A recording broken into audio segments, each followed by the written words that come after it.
Hi, I'm Alex. And I'm Trey, and welcome to the BlackSheep broadcast. And today we have Anna, who's had two cult-like experiences throughout her life. The first being a cult-like reform school, and the second being a cult. Yeah, a full-on cult.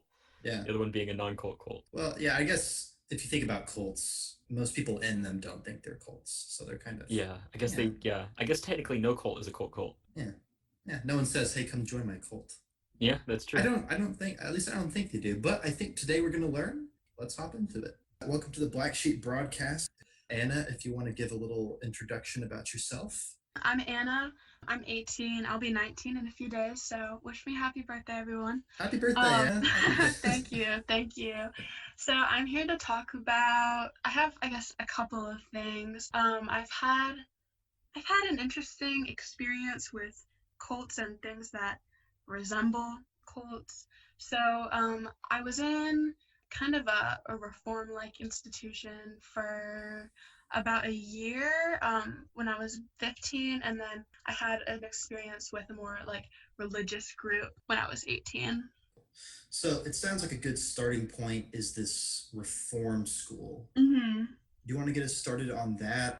I mean, I know roughly what it is, but sort of what led up to that. So these places are they're really common in the U.S. The majority of them are in Utah, Colorado, Wyoming, Idaho, those areas. So that was with my experience. And these places, when you look at the website or when you look at the pamphlets they give you, they really give you a great perception of what it's going to be like. And they say they cater it to people with ADHD, eating disorders, addiction, like troubled families, like really anything that could be a problem. They tell you like, yeah, we can fix it. And they're very predatory towards desperate parents, and really their big concern is with money. That's the main thing in common, is like that's what they want. They'll keep you there for as long as they can, as long as like the checks keep going through. So for me, the reason that I was there, and this is sort of a common reason depending on the state, was instead of being placed in like a foster care. So if you're a little bit older, they don't want to really house you. If you're like 16, 17, they'll send you to like a group home or a program like this. Even though like I did really nothing wrong, it wasn't a result of like my actions, but I still like got sent there, and it was still the same attitude as the people that had gone there. Sometimes the judges will send kids there instead of juvie. So even though my experience was really different, we were all treated the same. They like really twisted things. Like they wanted to blame me for stuff like my parents had done, which I had nothing to do with that. And they kind of twisted it to be like, your family would rather like be dead or in jail than like be with you. And so yeah, it was like a really mentally like abusive thing. So they said it was a school. The only work that was ever really done was writing about why you're just like the worst person. That was all really. We never like learned anything. So that was like a big gap in like your high school education. So that was really like, they presented it as like, yeah, this is like an educational place just to go and kind of like reset, like a therapeutic place, but that was not the case at all. So it's sort of like a physical school. One of my friends was sent to something that was like worded similarly, but it was more of like a wilderness kind of retreat. Yeah. Mm-hmm. There's kind of two different kinds. So there's the wilderness one where there's no physical location. You pretty much just camp and hike, and that causes like a lot of deaths there, because a really common attitude at these facilities is that you are just a liar, like you're not a good person. And so if you complain about some kind of illness, they're like, no, you're not suffering from that. So a lot of kids have like heat strokes in those wilderness programs because they're in the heat for a long time, like not drinking water, and then no one believes them when they're like saying that they're not feeling well. And then there's the more building parts, like a school that you stay at, like kind of like a boarding school. For me, but all the like buildings, they kind of, for the most part, will say like that there's going to be like a wilderness aspect to it, and like they do a lot of like hippy dippy kind of like, it's like healing through nature, but like I didn't see any nature. Like we didn't do anything really outside. Like there was a lake with like a slide and like kayaks. And so when we like drove up, it was like, okay, like this looks kind of nice, but that we like, I never went to that. This is really common with these places is they do military rankings. That was for like the highest like shirt level and the staff and like the staff's family. So they use it as like a So reward type. yeah, yeah, that's like the rankings. So you start out on white, and then there's blue, red, green, purple, and then black. And so you start out white. I went to blue. I was on red for like 2 days, but then I got like demoted and I never went back to it. I think they say that they do the military rankings as like a structural thing, but I think it's just to kind of like make it so you can't make connections and like with your like you can't really make friends because Yeah. they want you to like snitch on people for doing stuff and they want And you get promoted they for that? yeah so if something goes wrong, like I got demoted because I didn't want to like tell on somebody. I don't even remember what the thing I got demoted for, but it was something like that they like started eating too soon or like ended eating too early like at our lunchtime, and I didn't tell on them, so I got demoted. So it was super structured, Yeah, regimented. but only regimented in the dumbest stuff. We would be sitting in like a classroom for 3 hours, like writing some paper that no one ever read. But then lunch, we had to start at the exact time and end at the exact time. And we had to like walk in the hallways like in straight lines all the time. And it was just like, there was no reason for it at all. It was just dumb stuff to kind of, I think it was just to break you and make you like a slave to what they wanted you to do all the time. So you said it was like an alternative for older kids instead of foster care. Mm-hmm. So the state put you in The this homeschool? state gave us options and they really presented it as a good place, so that's what we decided to do. And that actually ended up being kind of a good thing for me. I would rather have been sent by the state than be sent by my parents because they just want to keep you in as long as you can, like to keep the money in. So Right. for me, I was in there for a specific amount of time and they weren't going to pay for anything past that. So then once that time hit, I was out. But if you're there for another reason, they try and really ruin the relationships between parents and the kids. The place that I was at, I don't know if other places do this, but they sent emails to our families pretending to be us, like saying really nasty stuff. And then if your family would respond and be like, I can't believe you, I hate you, then they would read that email to you and be like, yeah, this is what your family thinks about you, but they wouldn't tell you that they sent the email. So that's something that we like kind of find out like after people got out. And they just want your parents to think that you're still not doing well, so they could be like, it's still not working, like they need more time. What's the max timeline? Because you said it's sort of like a gap in high school education. What do you think the longest that someone was there for? So if your parents send you, and they'll keep paying for us until you like graduate. So when you graduate, that's when you're on the highest like shirt level. You could be there for like the earliest you could go was 11. And so you could definitely be there like for several years, just until your parents don't want to pay anymore. I think almost everyone that has officially graduated had become staff. So the people that finish the programs and think like, wow, that was really good, I think it's because as you get higher up in the rankings, you get treated better. So it's like you get sort of brainwashed. Yeah, like I was being like abused when I was a white shirt, but now I'm a black shirt and my life is so great. So they think that since I get to abuse other people now instead of being abused, that's helped me. And then they want to work at the programs and like they're the people that like put the reviews on the website that are like, it changed my life. People have chosen to be there past 18. They really like break you into thinking that like you just are horrible. So you're like, I have to stay longer so I can like fix these flaws. I wonder if some people just stick around because it's sort of all they know. Yeah, and since they really like ruin those relationships with your parents, a lot of people they don't have another option. They don't have a place to go. Did you know anyone that got promoted all the way? There was people that got promoted. Those people just like, there was some people that were like, this is kind of the only way I feel like I'll get out, so then they just did whatever. But then some people like the program, like it really broke them and they really believed in the stuff that they were telling us and thought that that's how they could fix their life by getting promoted.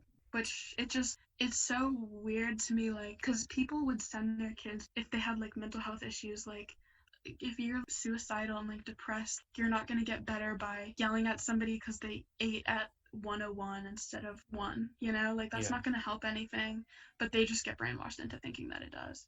Did you know anyone that ran away from the camp? Mm-mm. It would have been really difficult too, Yeah.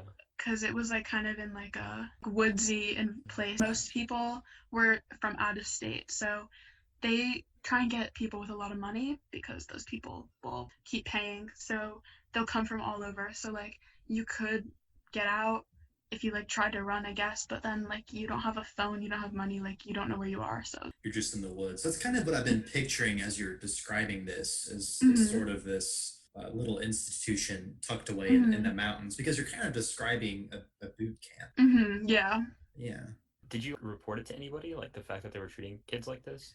Not any authorities, because these places have tons and tons of money, and it's kind of like they're like untouchable almost. There's the biggest group has 20 of these programs, and they just have so much money that it's like you can't do anything, and they really make you out to be a troubled kid, and like, oh, of course they're lying, like, because they'll tell parents, you know, your kid will probably be like saying it's miserable, but that's just because they don't want to be here, so they just set you up to look like you're a liar. So what did that exit look like? You said that you were there for a year. Did you graduate, or did they? Mm-mm. No. No, they were just like, all right, you gotta go, because no one was paying for it anymore for me. Okay. Mm. Also, it kind of worked out. Yeah, no, that's No one why was I'm paying like, for it. yeah, like that's why I was like kind of lucky that I They had weren't a good for time. you. Yeah. Mm-hmm. What did life look like after you left that place? Were you just like, oh yes, freedom, or do I you feel like you're more regimented now? No.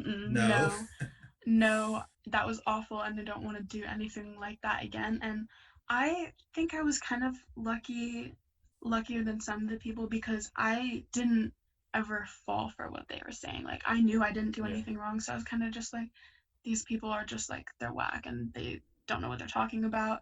So once I left, I was just like, I don't want to ever do anything like that again. And I didn't have like family that sent me, so it didn't like ruin any of my like relationships with them. Right. So unpleasant experience, but you think you sort of came out Yeah, maybe the best condition that you could have.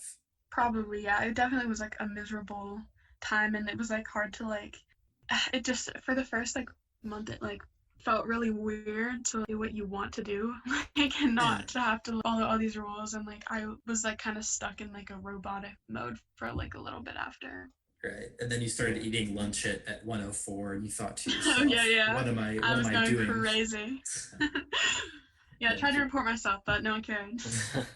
So do you think that like state government should get involved in stopping these Mhm. camps? Either these. Absolutely, because there's nothing good that happens there. But the only reason that they wouldn't is because of the people that went there, and they get so brainwashed that they're like, yeah, this was great.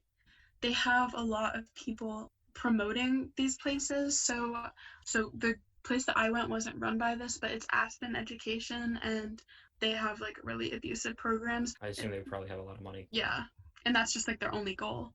And they don't put any money back into the programs at all either. Exiting this reform school, eventually you find yourself in this other cult scenario. What was the time lapse between these two events, exiting the reform school and then leading up to your introduction into this religious cult? A little less than 2 years. And I don't know, sometimes I think like if that experience hadn't happened to me, maybe I wouldn't have gotten involved in that second group.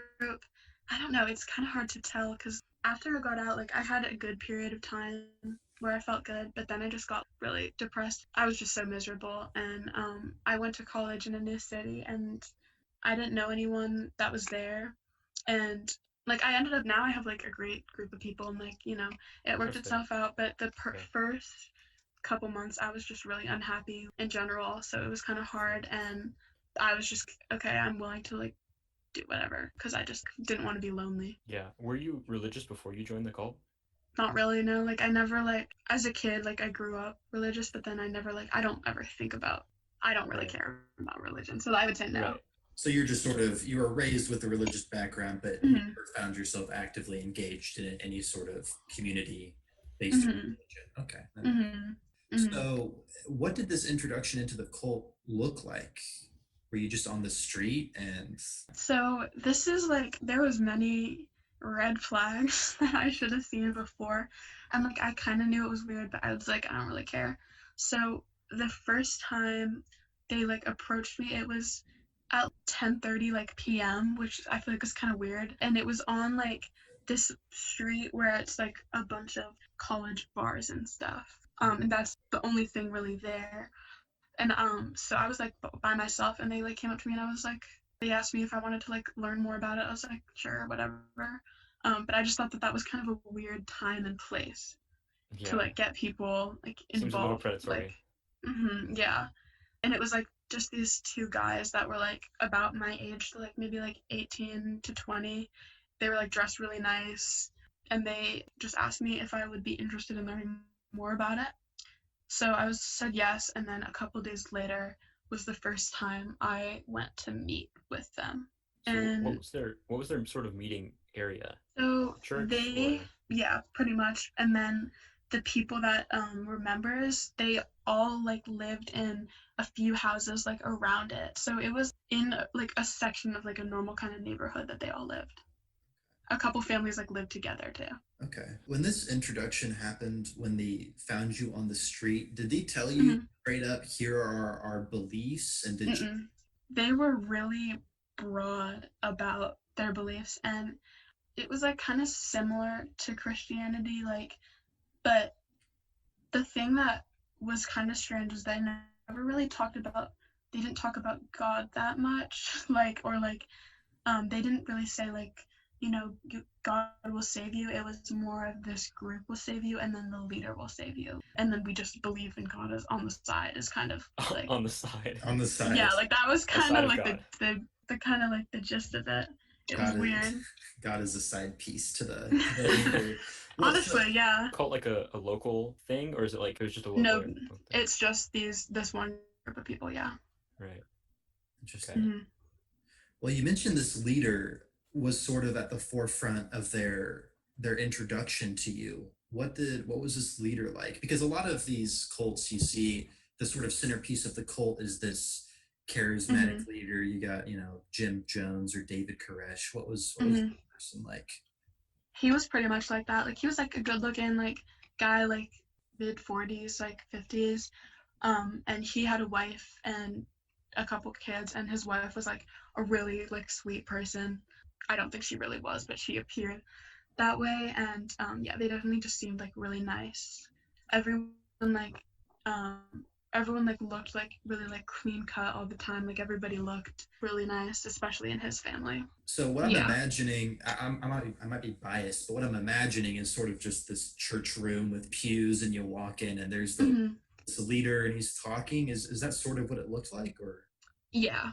And then so that was one portion of it, and the like this like service, it was really long. Like that was like an hour, and then you split up into smaller groups, and there was like a leader of each smaller group, and that was like 2 hours, and then you had another like, main meeting thing. It was like 4 hours like Okay. in total. So was your first meeting with them after they came to talk to you was like Hmm. it was the church experience? No, they didn't let people do that until like you couldn't just like go in and like be Okay. like, yeah, I'm interested. It's like It's not like going to initiation. church. Yeah, it's like because I think that's kind of when you can tell like how weird it is and how it's not. It was just so they talked about like religion, but then mostly it was talking about how important it is to be in this service, but they don't really say why. They just tell you like this is really important, but then you never really see why. And then I think if they allowed visitors, people would go and be like, this was really weird, and they wouldn't want to go because Yeah. it was like 4 hours. So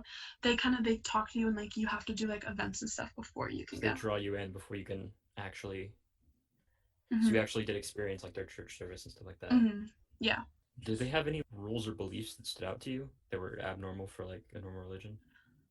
So they never really gave me like so they never really said a specific their specific beliefs or any specific rules, but there was definitely things that like along the way they would tell me. So they wanted me to change my name. They told me I could choose from like a list of these like weird names, and Hmm.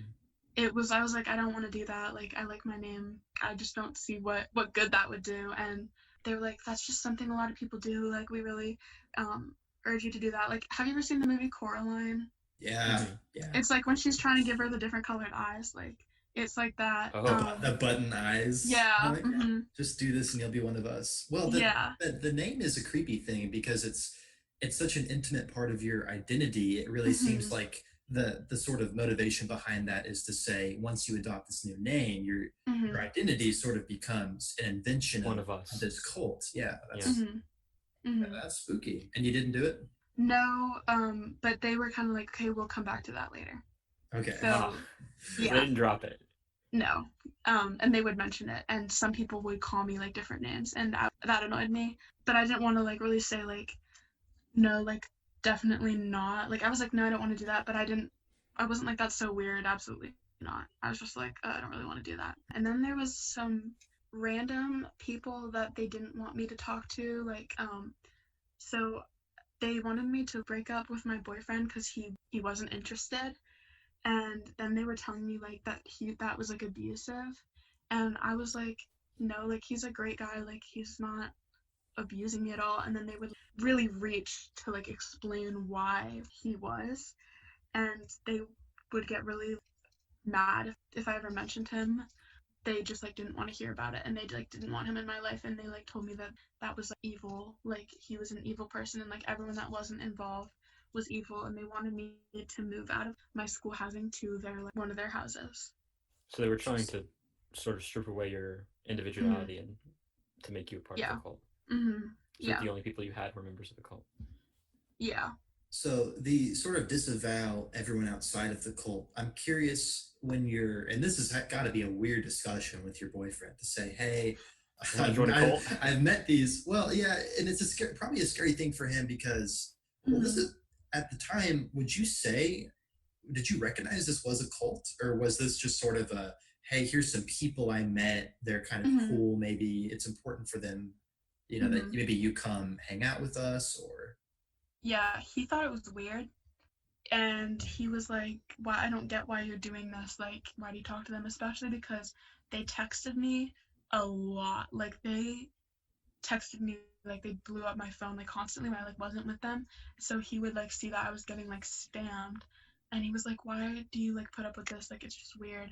And I'm like, I don't know, I'm like the kind of person that likes to try different things and like venture out and stuff, so I was just kind of like, oh, I'm just doing it because I thought it was like interesting. And he was like, that's just really weird. But I didn't really like tell him all the weird stuff just because it didn't really like stick out in my mind like at the time. Right. Yeah. And you didn't tell him that they wanted you to change your name or anything?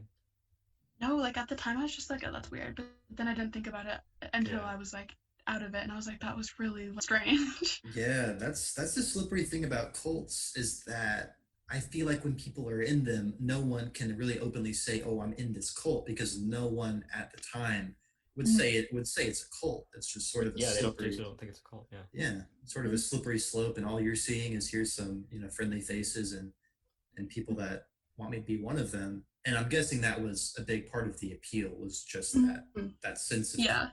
So then when I like started, because I started making friends and like I started dating like, after I joined, and they were like really upset, and I remember the wife of the leader like crying because she felt like it was like a betrayal, and I was like, girl, what? Like yeah.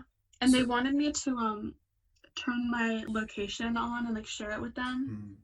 And they were like, oh, it's just like a safety thing. And I just told them, I was like, I don't have that on my phone, which was like totally a lie, but it didn't matter anyways because they like showed up to places I was at. Oh, like they knew where you were? How did they know where you were? I have no idea, and that's like kind of one of the reasons like I wouldn't want to like name them because like that like scared the shit out of me. Like that was really scary. It was really weird. Yeah, so did you interact with them like daily? If I didn't see them that day, then that's why like they constantly wanted to message me, and then I would say I would like go to like do the different events and stuff pretty often. So there's definitely like after the first month, the other members started to not like me. I was like, they didn't want me around because they didn't feel like I was committed. And that's why they kind of would like bring up the other stuff that I was doing, the stuff that like they shouldn't have known about. Like they would mention like that I went to this place for fun, I went to this place for fun, and I was like, I didn't tell them about it, and that just like really freaked me out. Yeah. But at the time, I was kind of like, well, at least like somebody like cares, you know. Mm-hmm. I kind of just like mistook it as like somebody cares about where I am, because like for like a long time, even growing up, I could just do whatever I wanted, and there's no one that really would like be concerned if I was gone, you know? Yeah, and here's this helicopter entity who seems to be omnipresent in your life. Yeah, in kind of a creepy way, but I guess I could see why that would comforting be, originally. Yeah. Yeah, a little bit reassuring. So you keep mentioning these events. What were these events that they put on? So I think they didn't recruit multiple people at once. So there's only one newer person. So I never saw like another person that was like about to join. It was just me and all the people that were fully in it. So the first thing we did after I met them was, it was like some like party thing at their rec center kind of thing, and everyone was like really nice. It was just like kind of like a socializing thing, and they had food there, and you know, they just talked to me, and like they were super nice, asked me about school and stuff. When I first met them, they were like really supportive of the fact that I was in school, but then after it went on, they like wanted me to quit, and I was just kind of confused by that. And something that I did a lot was, I have like a lot of siblings, so I like kids, I'm good with kids, so I did daycare for the people that had families. So that's what I did a lot, is like watch those kids, and the kids were weird. Not like, it's not their fault that they were weird. They were just really strange. I came in one time, so I would teach them like art classes and stuff. I was eating a blueberry bagel, and one of the girls starts crying and asked me if it was red dye number 4 in it. I was like, no, what? it's a blueberry. And she was like 5 years old, like crying over red dye. And I was like, what's your like issue with red dye? And she's like, that's just not allowed. Like, you can't have that. You shouldn't eat that. Oh. It was just weird. Kids were also being like indoctrinated at the same time. Yeah. That is bizarre. It's interesting you say that, because I was just passing through Waco the other day, where all the sort of siege with the Branch Davidians happened, and I read that one of their rules, there was a bunch of this weird stuff, like you can't have oranges and raisins at the same time, but you can have oranges and peaches, like just really weird stuff. Yeah, we kind of had some stuff like that. Yeah, that's bizarre. And there comes a point where I wonder if cults or cult leaders introduce these rules just to see if you'll follow them. Like, yeah, absolutely. Yeah. I think so. I do not get the point of any of that. That's interesting. I mean, and did you find yourself following these rules, or did you feel like you were kind of a bad member of the cult? In comparison to all the other people, yeah, and that's why they didn't really like me, and they didn't really want me there. But some of the stuff I did follow, and I did sort of like start to believe in some of the weird rules. Can you think of any in particular? Like, yeah, I drink a lot of soda. I don't have a great diet, but that's definitely the worst part. And they found that out, and they were like really upset, and they were just like, that stuff, it rots your teeth, so it's not good for you. And it also like they were saying like something, drinking like sugary drinks, they told me like that I was just doing it as like a way to cope with like bad stuff in my life, and that I don't need that, like I should just cut that out, because now like I'm free from that and I don't need it anymore. And I was kind of like, I don't know, I feel so like stupid now for like thinking that was like normal, but I definitely was just like, I wanted like structure and rules, because I hadn't had that. The only time I've ever had that was at that other school thing. So yeah, I mean, I can understand how when you think a group is caring about you and they're just doing this because they care, it makes you feel like, okay, maybe this is reasonable. Yeah. So yeah, I definitely followed that. But then there was just other like random stuff, like the red dye thing. Like, I don't even know why they said that was bad, but I just didn't like avoid really foods. Yeah. Well, did you ever find yourself, was there any moment where you found yourself doing something and you just thought to yourself, like, oh my God, like, why am I following this rule right now? Sort of like, what's the furthest you think you went? Going to the services, and I went like, there was a couple a week, so it like took up a lot of time, because they were like hours, and sometimes I would like wonder why do I want to go so badly? And I got sick one time and I didn't go, and I was like really upset. I felt really bad, and I was just really sad about it, and like I felt awful for not going. And it made me feel really bad. And they were like, we do so much for you and you can't even like do this for us. They made it to me seem like, yeah, it made me seem like feel like I was hurting other people when I didn't do stuff. And that like I hate that. Like, yeah. So I would like definitely follow stuff because I didn't want to like betray people. And I just also thought it was like what's best for me, because I really did believe at the time that they were doing what's best for me. I mean, you might feel stupid about that kind of stuff, but the grand scheme of what some people do, like Heaven's Gate, all these people who like castrated themselves and committed suicide because they thought they thought they would be transported to this comet that was a UFO that would take them to the next life. So you see stuff like that, and you're like, man, yeah, that I am pretty sure I got that right. I guess putting things in perspective, feeling bad about drinking soda isn't it's not the worst thing because you think you're gonna be. So at least you got out before any of that happened. What did that look like getting? Did you say you got kicked out? Yeah, so pretty much if you didn't like commit, they were just kind of over it. So they were just like, they didn't want you back. Because they wanted you to move into their neighborhood and change your name. Yeah, but then once they felt that you weren't serious about it, they were like, bye. Did you do anything that you think signaled to them that you weren't being serious about it? I think just the overall vibe of myself and like the fact that I didn't want to like make the bigger commitments. Right. Okay. Well, what were some of the bigger commitments? Was it like the name thing that you were talking about? Okay. Stuff like that, yeah. Okay. And did you feel bad when they kicked you out? Like, were you upset about it, or? No, I was like kind of bummed, but then I was like, it's probably for the best. Yeah. When did you start realizing that it was like a cult that you had? Probably like, it was only a couple months total, so probably after a month of it. I mean, I know you said this was a point in your life where you were looking for someone to look out for you in a community, but was there anyone in your life who was trying to tell you, like, listen, this sounds kind of sketch, what's happening? Not anything seriously. Okay. You know, just kind of like, oh, this is kind of weird. Yeah, but no one was like, hey, this is a cult? Yeah, not really. Did you ever notice them, like, talking about you when you were I don't think so. Not that I saw. I feel like one of the central aspects of a cult is, I guess, exploitation of its followers. Like, was there any straight up exploitation that you felt? I don't think so, but I might not know, since I was never like fully accepted, I guess, because I never accepted it, but so I'm not really sure.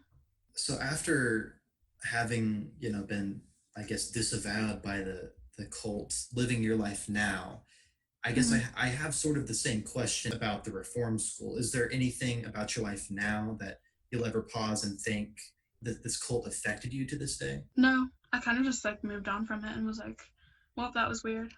So in regards to your religious views after the cult, did they change at all? Are you more religious, less religious now? Just kind of the same? Gotcha. I don't think that really changed. I don't know.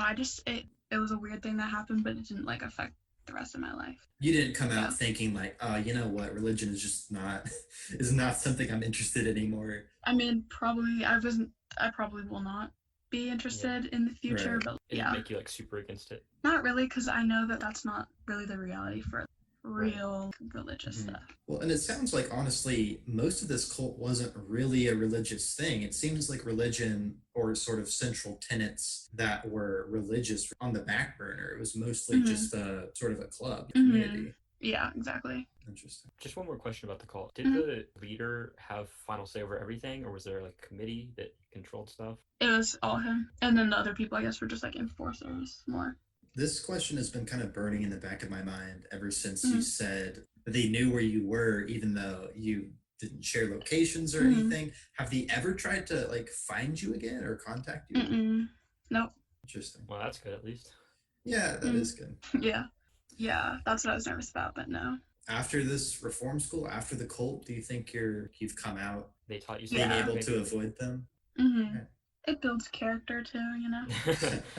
I think that's everything I have. Anna, thank you so much for being on today. You've been a really, really good guest. You've been very good at telling your story. We're glad everything turned out okay. Thank you. And happy birthday. Thank you. Thank you for joining us on the podcast.